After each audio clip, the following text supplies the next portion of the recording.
Saludamos hasta ahora al doctor Luis Andrés Fajardo, él es vicedefensor del pueblo. Señor Fajardo, gracias por acompañarnos, buenos días.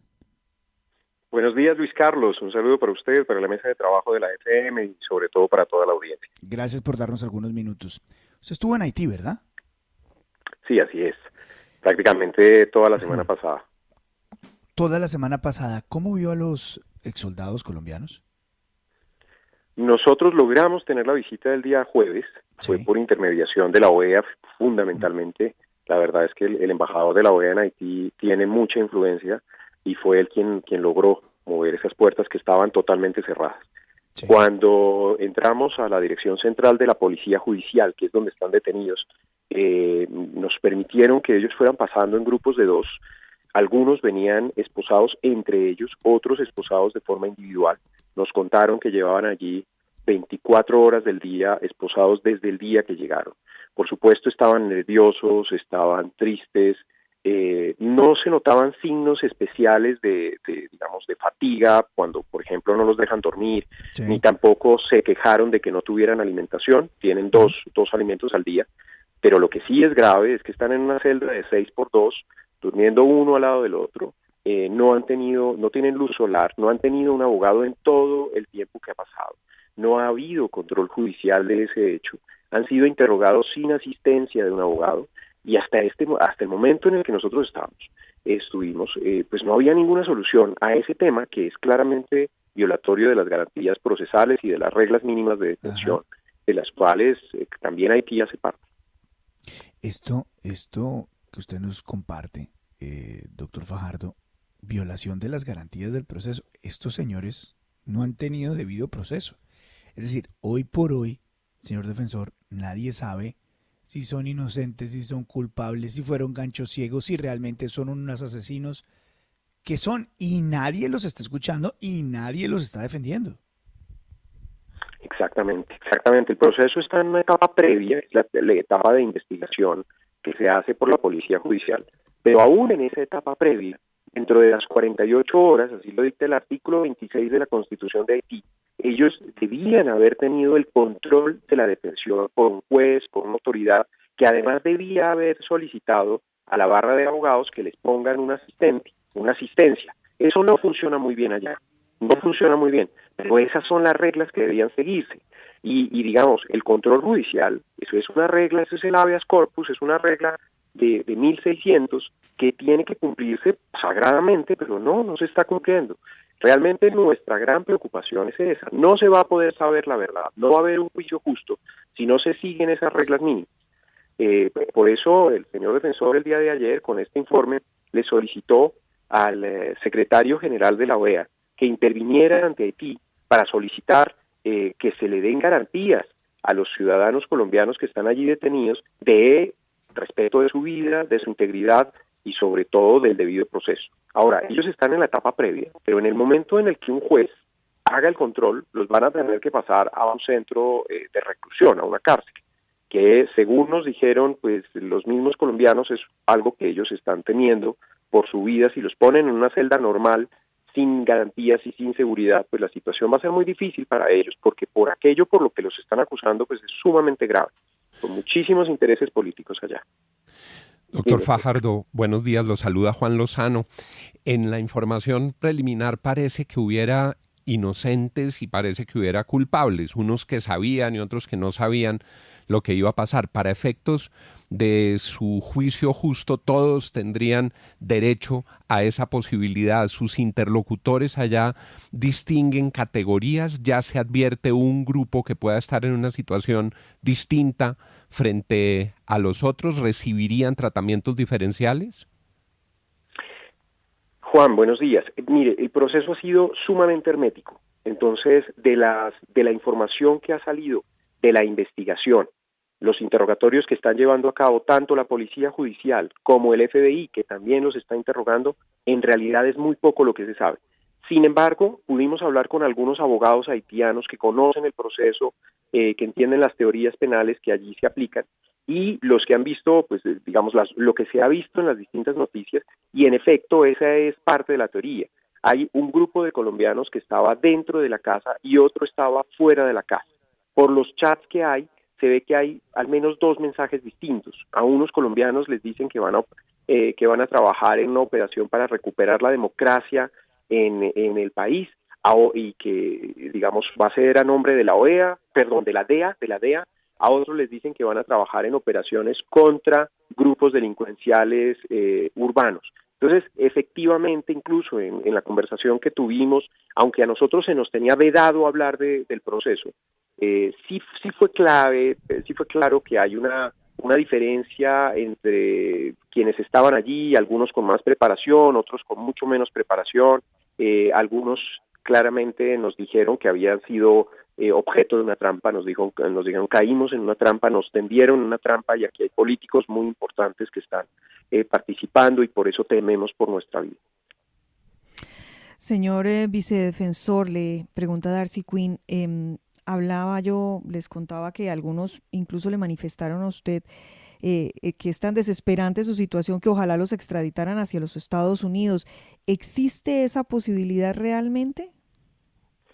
Buenos días, Darcy. Es una posibilidad porque, como usted lo contó hace un momento, hay algunos elementos que le podrían dar competencia a la jurisdicción norteamericana. El primero es que, en efecto, está clarísimo que se utilizó indebidamente el nombre de la DEA para el reclutamiento y para parte de la operación. El segundo elemento es que, en efecto, también está demostrado que participó en la financiación una empresa con sede en Miami, por lo cual la presentación de la acusación se va a hacer a un tribunal de Florida. Y el tercer elemento, y es la razón por la cual está el FBI investigando, es porque se pagó con dólares, y cuando se paga con dólar norteamericano se trata de la moneda federal, y cualquier delito que se cometa respecto a esa moneda puede ser objeto de investigación. Ahora, la cuestión aquí es que el FBI, con lo que ha logrado recaudar de prueba hasta el momento, va a presentar una acusación. De él depende la primera parte, si va a acusar a los colombianos, si considera que los colombianos cometieron un delito contra los Estados Unidos. Y la segunda parte depende del juez. Si el juez considera que la participación de los colombianos fue importante en la comisión de ese delito, entonces posiblemente Estados Unidos soliciten extradición a estas personas. Y siendo sincero, no solamente para los colombianos sería eso una garantía a su vida y a su debido proceso. Yo creo que incluso lo sería para todo el Haití, porque el hecho de que este proceso esté allá, con todos los intereses políticos que hay, con las dificultades que tiene la justicia en Haití, pues pone en grave riesgo que en realidad se logre la verdad y la justicia sobre este caso. Señor vicedefensor, le pregunta Santiago Ángel, hasta ahora hemos escuchado de algunas versiones que han dado los propios soldados retirados desde Puerto Príncipe en el marco de toda esta investigación en la que finalmente no se sabe quién con contundencia oprimió los gatillos y quién dio la orden. ¿Usted cree que por esas condiciones en las que ustedes los encontraron maltratados, sin atención médica, sin derecho a un abogado, es posible que ellos hayan confesado cosas que no son ciertas bajo presión? Santiago, yo creo que buenos días, en todo caso ahí hay varios elementos complejos. Ellos están encerrados en una celda, en un país que no conocen, donde no los ha visitado un abogado ni los ha visitado sus familiares. Los interrogatorios se los han hecho, por lo menos las autoridades haitianas, todo en francés, allí nadie habla español. Y entonces algunos nos dijeron, en el momento en el que yo estaba allí, de hecho, un policía de los que estaba al lado me pidió que le tradujera a uno de los colombianos la declaración.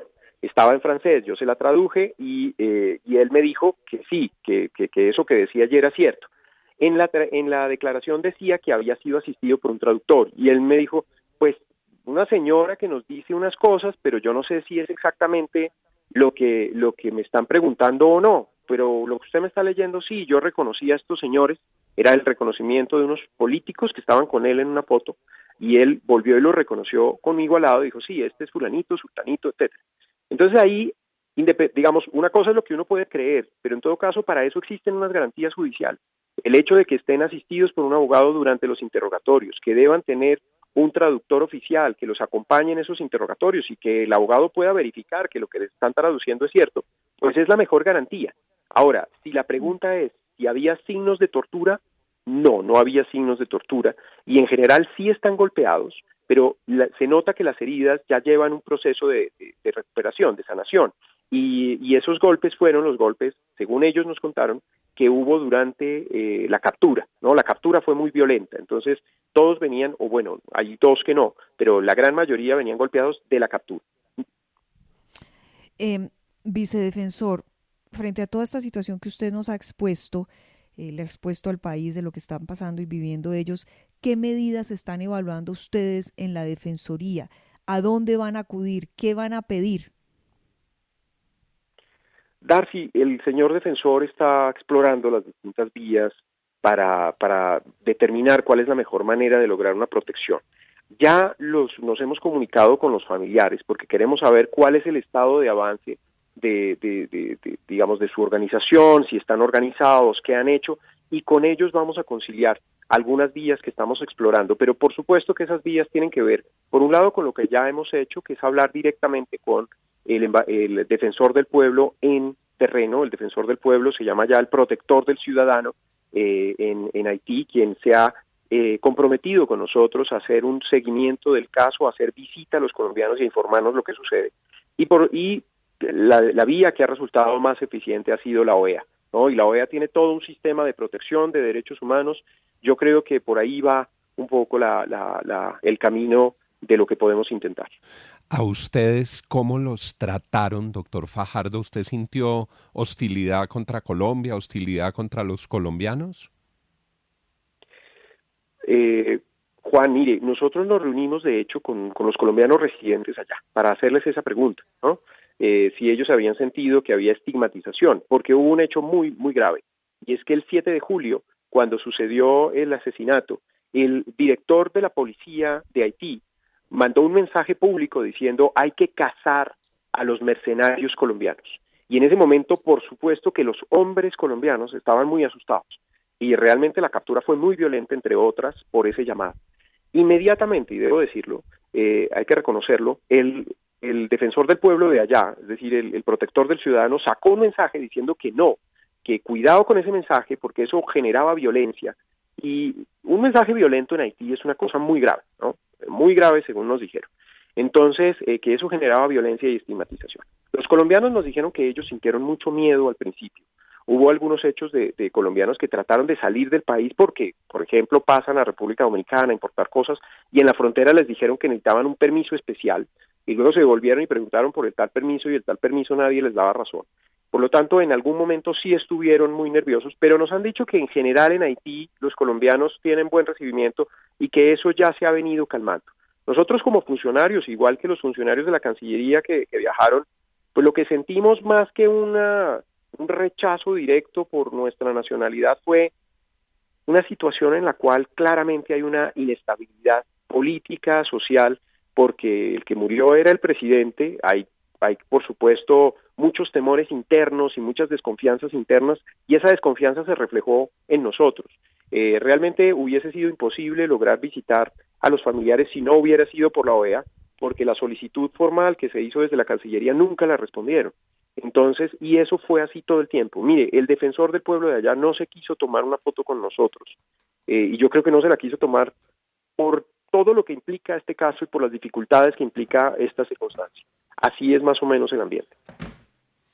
Señor Fajardo, ¿está comprobado que hubo colombianos involucrados con el asesinato del presidente? Sí, claramente, digamos, vamos a ver, los colombianos fueron capturados dentro de la casa o en los alrededores de la casa del señor presidente. Es decir, ahí sobre la participación en la operación, ellos fueron capturados en flagrancia, es decir, dentro de esa situación. Ahora, si fueron ellos los que dispararon, cuál fue su rol específicamente dentro de ello, si todos conocían, si los que estaban afuera pensaban que era más bien una captura porque había una orden de la DEA, como algunos han manifestado, pues eso es algo que la investigación dará como resultado. Pero estos colombianos fueron capturados en una operación que se hizo alrededor de la casa. Y hay que decir algo muy importante, la casa de Juvenel Moïse queda en uno de los cerros que tiene la ciudad, ¿no? De Puerto Príncipe. Para acceder a esa casa hay que pasar por una pequeña calle durante más de 1 kilómetro, que no tiene salida. Alrededor de la calle lo que hay son muros de 4 metros, porque la gente vive así, con alambres de púas y estas cosas. Y la casa de Juvenel tenía 3 círculos de seguridad. O sea, allí no se podía entrar a la fuerza, ¿no? Para poder llegar a esa casa se tenía que haber pasado diciendo que era de la DEA o habiendo tenido algún tipo de solidaridad de los círculos de seguridad que la policía de Haití y el círculo más cerrado de seguridad del presidente Juvenel tenía. No había forma de llegar ahí, excepto por un helicóptero militar o quién sabe qué, pero eso no sucedió. Ellos llegaron en un vehículo con el beneplácito de los círculos de seguridad que les dejaron llegar justo a la puerta de la casa y entrar. Y ellos llevaban ya 20 días en Haití, no sé si en esa operación o en otras, pero ya estaban en ese país adelantando operaciones. Sí. Señor Fajardo, y esta película en la que usted relata no hay un debido proceso y que hay unos colombianos involucrados y no se sabe hasta qué punto están involucrados.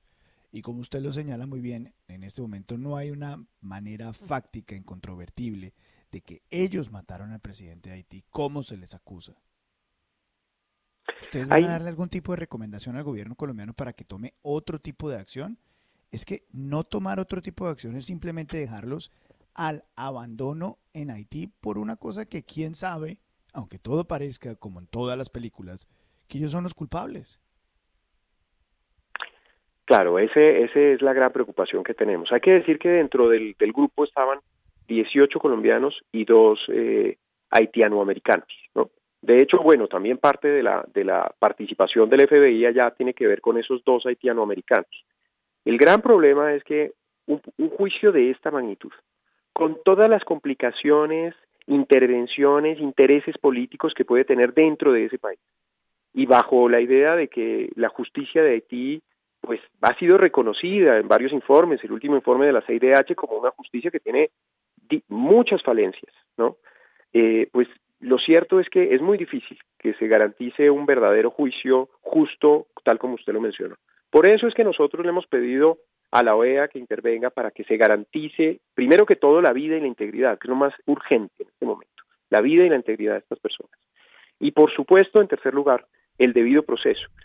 También le hemos enviado, el señor defensor le envió ese mismo informe a la canciller para que sea a través de sus buenos oficios que se logre. Ahora, yo estuve con la Cancillería sigue en terreno buscando la repatriación de los cuerpos y como le digo, hacer un canal de comunicación, gobierno colombiano, gobierno haitiano ha sido muy difícil. Por eso es tan importante que intervengan terceros como la OEA, que puede eventualmente también sugerir nuevas fórmulas, por ejemplo, que ellos sean juzgados en otro país, no necesariamente para ser condenados por la violación de leyes por otro país, es decir, no necesariamente por extradición, pero han existido fórmulas similares, tribunales internacionales. Digamos, este caso es de tal envergadura que sin lugar a dudas requiere que la comunidad internacional participe. Son las 6:30 a.m.